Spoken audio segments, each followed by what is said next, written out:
Welcome to Revenge Report. Don't forget to hit that like button and subscribe for more. Let's dive in. The first throw sailed wide and smacked into the net behind home plate with a loud, ugly thump. I didn't flinch, but I felt it, like a slap straight across the face. The girls standing near third base started snickering. One of them, a tall redhead in mirrored sunglasses, leaned toward her buddy and said just loud enough, "Guess it skips a generation." My name is Jordan Langley. I'm 38 years old. I live in Tempe, Arizona. And yeah, I used to be someone. That was supposed to be a simple warm-up, just a few demonstration throws to open the elite summer camp tryouts. But that second pitch? Even worse. It bounced twice before crawling across the plate like a wounded animal. I heard the shuffle of cleats behind me, whispering. Then I saw him. My dad, Raymond Langley, retired MLB coach. 3 decades in the league, 2 rings, and 0 grace. He was standing behind the backstop, arms crossed, sunglasses on, face stone cold. I looked at him for half a second, just enough time to hope for the smallest nod, even if the pitch sucked. He shook his head and turned to the group. "This," he said, loud enough for everyone to hear, "is an embarrassment to the game." And just like that, the whole field went quiet. The laughter stopped. A couple players looked at their feet. I saw one kid's mouth drop open. Quick note, before listening, share which city or country you're watching from. I turned away. I didn't say a word. I just picked up another ball and gripped it tighter than I should have. My fingers were already starting to sweat, the seams slick in the rising heat. It wasn't even 10 in the morning yet, and the sun was brutal. I could feel the back of my neck starting to burn. Then came the sound. 2 deep engines rumbling from beyond the outfield fence. I turned and saw them roll up slow. 2 black sponsor vans, polished like obsidian, no logos, just tinted windows and chrome wheels. They didn't belong to the camp. The door on the first one slid open. A man stepped out in a sharp-collared shirt, black pants, clean shoes. He didn't look like any local coach. He looked like money. He walked with calm like he owned the damn place. Calvin Rivas. I hadn't seen him in years.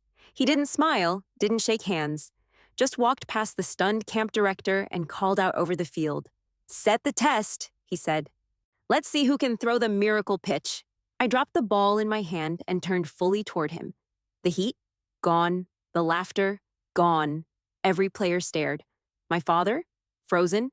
And me? I started walking. I kept walking, right past the dugout, past the girls frozen near first base, past the camp instructor standing like he just forgot what planet he was on. Then he snapped out of it. "Hey, hold up," Coach Taggart barked. "We're not set up for that. Wind's too strong. It's 95 degrees. No one's landed that pitch even in controlled conditions. This isn't regulation." Calvin Rivas didn't look at him, just stood near the mound, arms crossed. That slick smile never cracked. Then, in a low voice, almost casual, he said it. "Field cold." Wrist locked. That was it.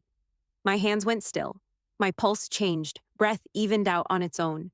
The tension dropped out of my shoulders like a wire had been snipped. I didn't blink. Echo edge. That phrase lit the switch. I stepped over the foul line and toward the mound like I'd been called home. I heard a couple players shuffle behind me, whispering again, but it was distant, muffled. My ears were narrowing in on the target. The metal ring had already been wheeled out, 12 inches wide, propped on a tripod stand about 120 feet from the rubber, farther than regulation, barely even visible with the shimmer rising off the hot turf. The ring wobbled slightly in the breeze. I dug my cleat into the dirt. Coach Taggart still wasn't done bitching. "This is insane. We don't have the liability for—" "Let her throw," Rivas said. 3 words. That's all it took. No one answered him after that. I rolled the ball between my fingers once, feeling for the seam. My hand moved without thought.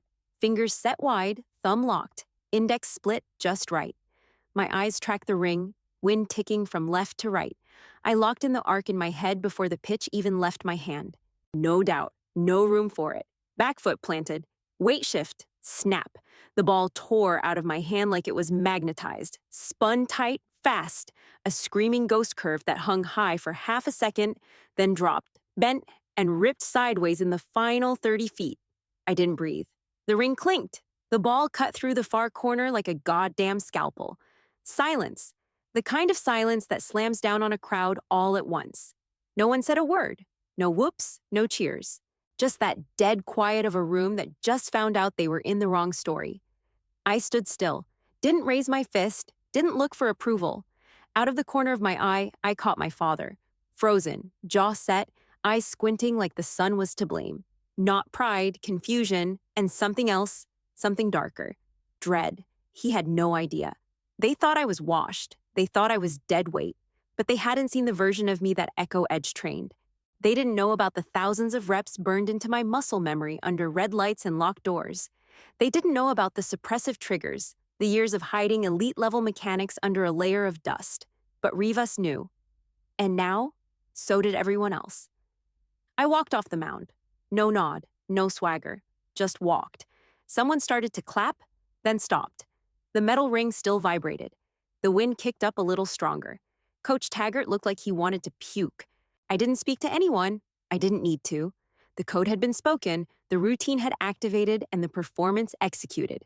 That was the whole design of Echo Edge. Make us silent, make us perfect, make us forgettable until they needed proof. I dropped the ball into the bucket without looking. Rivas said nothing more, just met my eyes for a second. That same calm look he used to give us during pre-op prep briefings. I knew that expression. It didn't mean good job. It meant, you're still mine. I kept walking. My father didn't move, not a step. I passed him without a word. He didn't look at me, not directly. The girls parted like a tide. Corey Dale, the third baseman with the sharp eyes, didn't flinch. She just watched. Not scared, not confused. Watching like she was taking notes. I walked into the dugout, grabbed my glove, and headed for the locker rooms. No need for celebration. I didn't need their claps. Not anymore. I walked straight through the cinderblock hallway, past the trainer's office, past the wide-eyed intern who actually stepped aside when I passed, like I might hit her with a stray pitch if she didn't say a word, didn't look back. The locker room was empty when I got there. Cold concrete floors, old benches with chipped paint, and the same stale funk every training facility gets baked into the walls. Sweat, turf, old pine tar. I sat down, pulled off my cleats, and started cleaning. Not rushed, not casual, just methodical. Glove first, every inch of the leather wiped clean with a rag I kept folded in my bag. Then my shoes, caked dirt scraped out of the tread with the blunt edge of a key. Finally, my hand. I always finished with my pitching hand, wrist to fingertip. Careful around the thumb joint where the nerve used to flare. Still did sometimes. Footsteps echoed outside, then voices. She threaded that pitch through a 12-inch ring like it was nothing. No wind correction, no drag. That was surgical. I kept wiping. Lockers started slamming open. Girls trickled in small groups. They didn't look at me. Most glanced and then looked away, like I'd grown fangs. Some whispered, "Is she even part of the staff?" She didn't even warm up. One kid near the mirror said, "What even was that?" Corey Dale walked in late, slow, like she'd been waiting on purpose. She didn't go to her locker.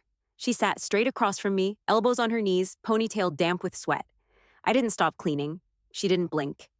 "I know what you're doing," she said. I didn't answer. "You've been holding back." I paused only long enough to press the cloth a little deeper into the seam of my glove, then kept going. "You didn't miss those warm-up pitches by accident," she said. "That first throw? Looked like a theater kid trying to throw a football. And now you're throwing 90-mile-per-hour ghost curves like it's recess." I looked up. Her voice dropped. "I've seen ghosts on the mound before. Real ones. Pitchers who used to be something but lost it. Injuries, drugs, yips. They come out here trying to chase the old feeling and fall apart." She leaned forward, steady. "But you're not a ghost." I raised an eyebrow. "You're the storm." The room got real quiet behind her.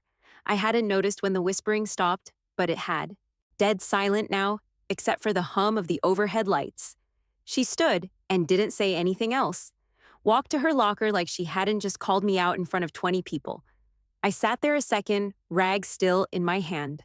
My glove rested on the bench beside me, clean as it had been in years. The leather looked darker now, like it remembered something. I shoved it in my bag and zipped it shut. No confirmation, no denial. Just zipped. When I stood, nobody met my eyes. Not one. They kept their heads down like I might pick them off next. One kid looked over and flinched when I met her gaze. I grabbed my water bottle and headed for the side exit. Cooler air hit me as soon as I cracked the door open. Not much, but enough to breathe again. Corey's voice followed behind me, quiet but clear. They're scared, she said. Not of what you did. Of what else you might still be hiding. I didn't turn around. She wasn't wrong. I stepped out into the sun, but it didn't feel warm anymore. My skin felt tight, cold almost, like my body hadn't caught up to the heat. That's how it always was after a trigger, like coming up from underwater too fast. I walked behind the facility, toward the service alley where nobody went unless they had trash duty. No cameras, no eyes. Just an old cement wall and the buzz of an overworked AC unit kicking up heat from the side of the building. My back hit the wall and I slid down to a crouch. And just like that, I was 22 again. It started after regionals. I'd just turned down a minor league offer. Too much bench, not enough money. I was training at a university rec field when a woman in slacks and sunglasses showed up. Said she worked for a private sports innovation group. Asked if I wanted to try a prototype pitching simulator. She offered $2,000 for one weekend. I needed rent money. I said yes. That was the last normal weekend I had. I didn't end up in a simulator. I ended up at a facility in Nevada, one of those black window bunkers buried into desert hills. They called it Echo Edge. Never told us what the acronym meant, but they didn't need to. It wasn't a pitch lab. It was conditioning, behavioral, psychological. They stripped us down and rebuilt us, like machines. 30 of us, maybe. All former college athletes, swimmers, wrestlers, track kids. I was the only pitcher. First few weeks were basic mechanics and testing drills. Then came the real work. Cognitive triggers, forced repetition, neural delay protocols. They broke our timing and rebuilt it with commands. Field cold meant lock focus. Wrist locked meant activate fine motor control. There were 25 phrases total. Each one burned into muscle memory through hours of shock therapy, hormone injections, and blackout drills. I didn't know what we were being trained for until year 2. They called them special demonstrations. Military bases, underground research campuses, sometimes even embassy grounds. We were flown in under civilian cover, shown a task, strike zones at impossible angles, endurance labs with 10-hour stamina drills, controlled crowd suppression tests, and then triggered. We performed like nothing human. No showboating, no memory of the task once it was done. Just silence, debrief, back to the chamber. They called it lock mode, high-functioning suppression. Stay hidden until the phrase is spoken. And it worked. For 4 years, I didn't throw a single real pitch unless activated. Outside the facility, I ran local clinics, camp counselor, summer leagues, washed-up coach image. It was part of the cover. Standard civilian appearance, until Honduras. We were deployed to demonstrate reflex diagnostics during a military cooperation event. That's what they called it, a PR stunt. But something went sideways. Fast. An intel leak led to a break-in at the facility grounds. Armed insurgents. I was triggered mid-event. Took a hit to the throwing shoulder during extraction. They pulled us out fast and shut the site down. My injury wasn't bad enough to retire me, but it was enough to shelve me. I got reassigned to civilian duty under monitoring protocol. That's how I ended up here. Tempe, summer leagues, background checks. Suppressed. I was told directly by a man with a flat voice and a steel badge. Your profile is no longer for field deployment. Remain at base level performance. Echo Edge remains classified. I nodded. I always did. But the thing about conditioning is it never really switches off. The commands don't leave you, even when you're playing dumb. Even when you miss on purpose and pretend to struggle in front of a dozen college girls who think you're a joke. It's still in there, waiting. Something shifted in the alley behind me, a soft crunch of a shoe. I didn't move. You always vanish after a pitch like that? Corey's voice. I stood. She didn't flinch, just leaned against the wall, arms crossed. Needed air, I said. She tilted her head. You ever gonna tell me where you really learned to throw like that? Nope, she smirked. Didn't think so. Then she turned and walked back toward the building, like she didn't need the answer. She was right. The next morning, I showed up early to the field like always. But this time, I let the throws miss, just by a hair. Fastball ran a little high. Changeup hit the turf early. One curve clipped the edge of the plate and spun off like a mistake. To the untrained eye, I looked tired, rusty. To anyone who'd seen me throw through a metal ring, it looked like a choice. Because it was. Rivas had said nothing since the pitch. No messages, no follow-ups. Which meant I was back under standard protocol. Dormant, civilian mode. Until further notice. So I played the part. The younger instructors whispered after drills. I heard it even when they thought I couldn't. How does someone go from that throw to this garbage? Must have been a fluke. Coach Taggart avoided eye contact now. His pride didn't know what to do with me. My father didn't miss a beat. Slow release again, he said in front of the entire coaching staff, and her pivot's lazy. That was during the Wednesday meeting. No one pushed back. He still had the biggest name in the room, even if his fastball had died 20 years ago. That Friday, he said it louder, this time on the field, mid-session, with players watching. She looks the part, he told Taggart, voice pitched just high enough, but she can't deliver. The kids heard it. You could see it on their faces. By Monday, the nickname stuck, Dead Arm. I heard it during batting practice. 2 girls near the dugout, laughing. Is Dead Arm setting up the cones again? They didn't know I was close enough to hear. I didn't flinch. I didn't respond. I just kept moving cones. Corey noticed. She always did. Later that afternoon, while I was icing my shoulder out by the bullpen wall, she walked up, peeled an orange, and said without looking at me, "He's not coaching you." I didn't answer. "He's erasing you." I looked up. Corey tossed a slice into her mouth and chewed slow. "He's rewriting your story in front of them," she said. "They saw the pitch. They know what you can do. But now he's feeding them doubt every day until they believe it never happened." She wasn't wrong. It's not that I couldn't fight back. I could have roasted him in front of everyone with one throw if I wanted to. But that wasn't the job. The job was dormancy. Controlled image. Keep your distance. Let them doubt you. Blend in.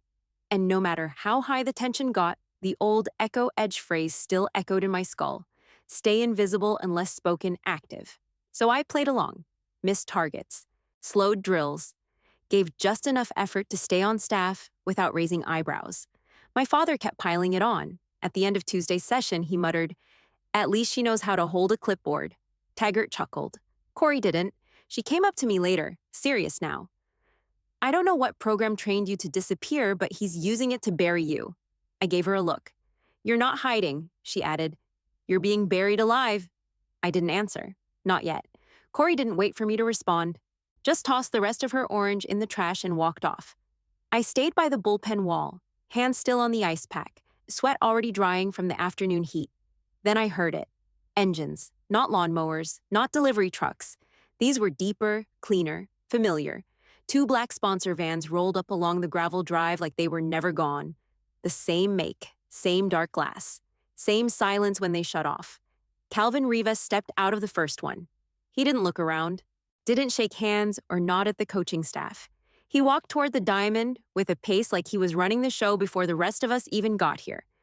"Coach Langley," he called across the field, "set the target." Everyone stopped. My father lowered his clipboard. "What the hell are you talking about?" "The impossible strike," Rivas said. "I want 1 throw." The phrase landed hard, not because of what it meant, but because of what it meant to me. Gasps came from the dugout. A few of the older players looked at each other like they weren't sure if this was a joke. One of the girls whispered, "That's not real, right? 12-inch ring, 150 feet out, wind and play. No known success in recorded tests. Not even in military sims. It was just a myth, except it wasn't." My father scoffed. "No one's making that throw." I didn't say no one. Rivas turned and met my eyes. I said her. Then he said it. Field cold. Wrist locked. My heart stopped. Then restarted. Harder. Breath leveled. Hands loosened without thinking. Feet shifted shoulder width apart. Trigger activated. I dropped the ice pack, walked straight onto the field. Silence spread like a wave. Even the birds seemed to stop chirping.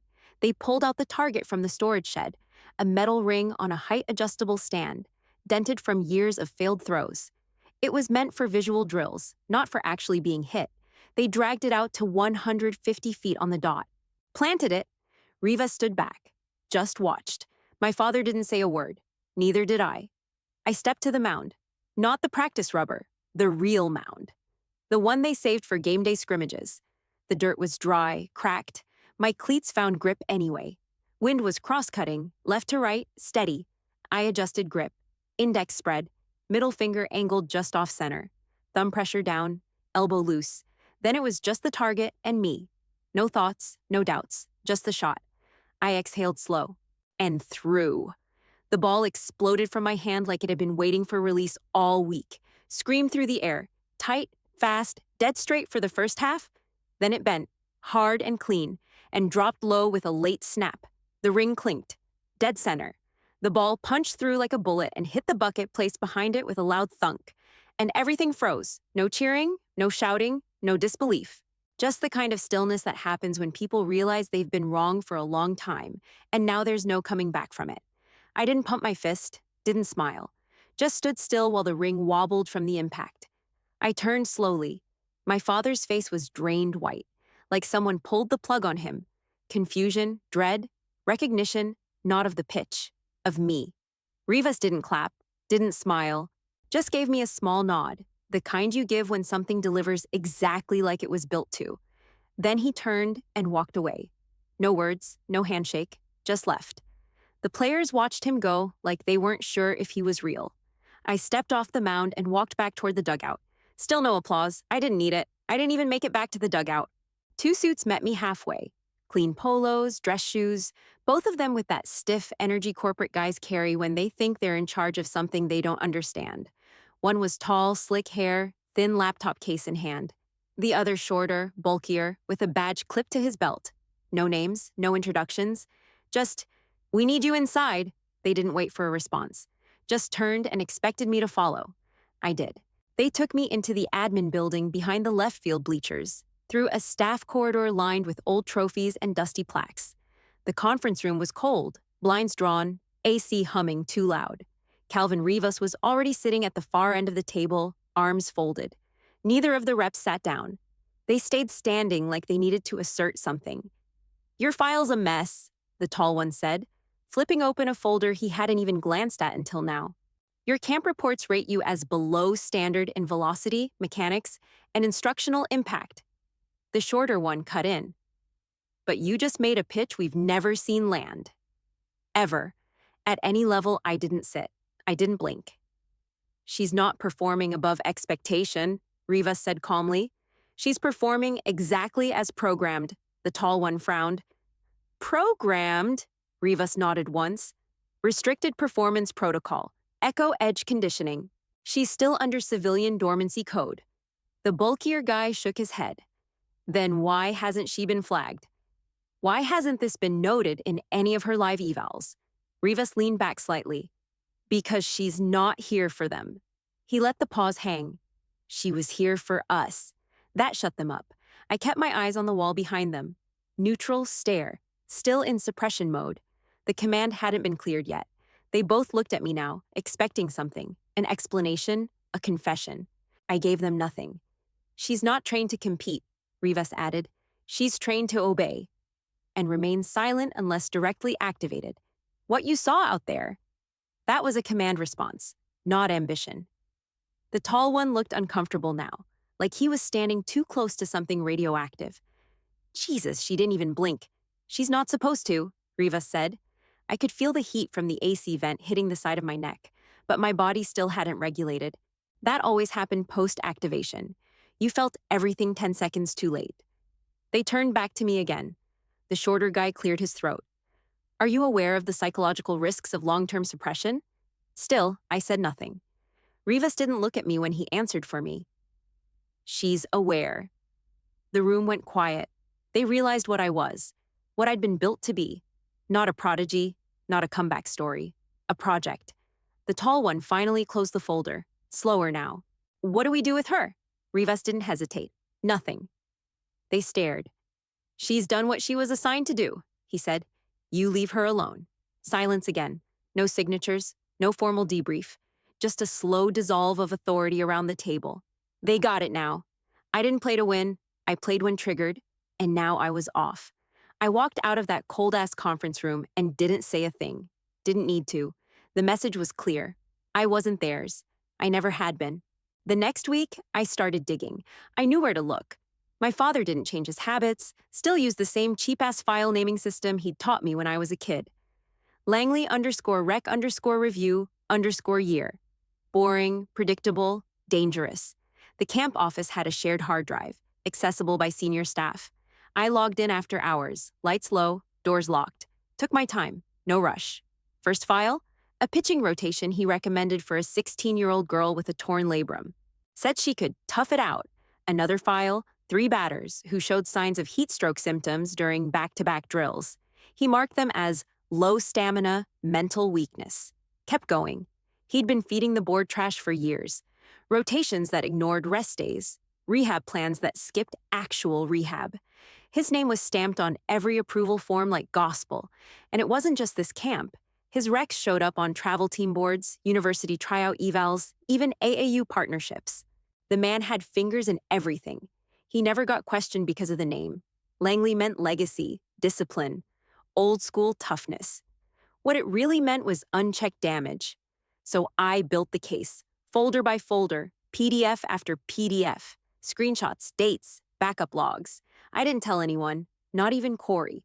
When it was done, I sent everything to the National Sports Oversight Committee through a secure tip portal. Attached my name, didn't bother hiding. Then I waited. Took about 3 weeks. First, the regional board sent a request for all health and safety records. Then the internal audit started. Next thing I knew, the committee sent representatives to the camp. Quiet, polite, all suits and clipboards. They didn't ask me anything. They didn't have to. By the end of the month, Coach Raymond Langley was invited to step down for health reasons. No press release, no statement, just whispers. Coach Langley got pulled. That's all people said. It echoed through the travel leagues, the colleges, the farm teams. The same man who used to sit in judgment of everyone else now had no chair left to sit in. They called it a retirement. But we all knew what it was. I never confronted him, never raised my voice or shoved the truth in his face. I just showed up. That morning outside the hearing room, I sat down beside him in the hallway. Metal chairs, vinyl floor, one of those quiet federal buildings that smells like dust and weak coffee. He looked tired. Not defeated, not angry, just old. Neither of us spoke for a while. Then he whispered, like his voice couldn't carry the weight anymore. "You were always the better player." I didn't answer, didn't nod, didn't even look at him. I just sat there, calm, still, letting the silence do what it needed to. He'd built a legacy on control, strategy, power plays. But I'd learned something better, how to take it all apart. 1 year later, I came back to the field, not for work, not for show, just walked it. I wasn't in uniform, no gear bag, no clipboard, just jeans, sneakers, and an old hoodie with the sleeves pushed up. Hair tied back loose, hands empty.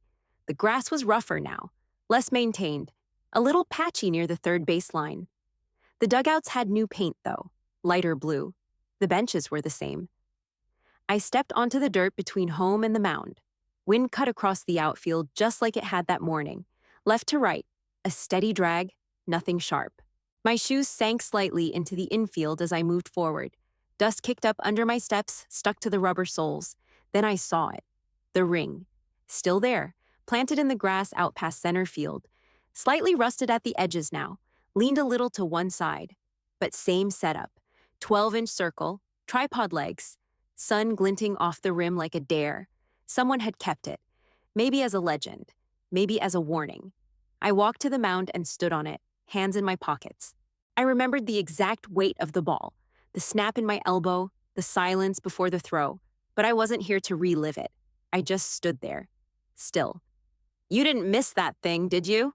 Corey's voice floated in from behind the first baseline. I turned. She had a coffee in one hand and a smirk on her face. Same Corey, plain tee, joggers, hair in a tight bun. She looked older but sharper. We all were by now. She walked up slow, then leaned on the dugout fence with her arms crossed. "You regret any of it?" she asked. "No," I said. I looked out toward the ring again. "But I'm not proud either." She didn't say anything right away. The wind picked up, tossed a little dust across the mound. I watched it drift. Corey sipped her coffee, then finally said, "Yeah, makes sense." We stood there a long time, not in a hurry. No games happening, no drills, just silence, and that wide, familiar space that used to feel like everything. After a while, I added, "Justice doesn't feel good." Corey looked over. "It just feels right." She nodded once, no pushback, no lecture, just understood. That's why I respected her. She didn't need a damn speech every time something heavy dropped between us. She just held it. I stepped off the mound, walked toward the ring. Didn't touch it. Just stood a few feet from it and looked through the center. Perfect circle, clean line of sight. Nothing magic about it. It was just steel and distance and pressure, the kind of challenge they tell you is impossible until someone shuts up and lands it. Corey came up behind me. Still got it? I smiled a little. Doesn't matter. She didn't argue. We both stared through that ring for a while, side by side, no one watching, no one whispering. Just two women standing on the same dirt that used to define us. But I wasn't dead arm anymore. And I sure as hell wasn't silent. I was just done pretending. The next time I stepped onto a field, it was 3 towns over, just a dusty lot tucked behind an old community rec center. The outfield fence half collapsed, no scoreboard, no bleachers. Perfect. I didn't take a salary, just showed up, built a routine, started training the girls no one else picked. The benched ones. The ones with cracked gloves, wobbly stances, and nothing but raw grit. They were softer, quieter, weirder. Most had already been told they weren't enough, which made them mine. No drills for show, no speeches, just reps and rhythm. Glove work, footwork, hand pressure, how to stand still when the whole field wants to break you down. Some of them were fast, some had decent arms. One girl, Sasha, 12, lefty, eyes sharp as glass, could spin a changeup so tight it made the dirt jump. Word spread eventually, little whispers around the county league. That's her. You know who she is, right? The one with the shot. I never denied it, but I didn't bask in it either. One afternoon, Sasha looked up from the mound and asked me, point blank, "Is it true? You made that pitch? The one through the ring?" I didn't flinch. I nodded. Then I stepped up beside her, lowered my voice. "But it's not about the pitch," she frowned. "Then what's it about?" I looked out at the field, bare patches of grass, chain link fence rattling in the wind, sun cutting sharp lines across the dirt. "It's about knowing," I said. "You were never dead weight." Sasha didn't blink. Didn't smile either, just nodded once. Then she stepped onto the rubber, gripped the ball like it meant something, and squared up. I backed away. Didn't correct her stance, didn't coach her breath. I just folded my arms and let her throw. Wind picked up. Ball cracked into the mitt. Not perfect, but strong. She adjusted her grip and threw again. I stayed quiet. No clipboard, no whistle, no spotlight. Just the sun on my arms and the sound of the dirt under cleats. I didn't need to be seen anymore. I already knew who I was.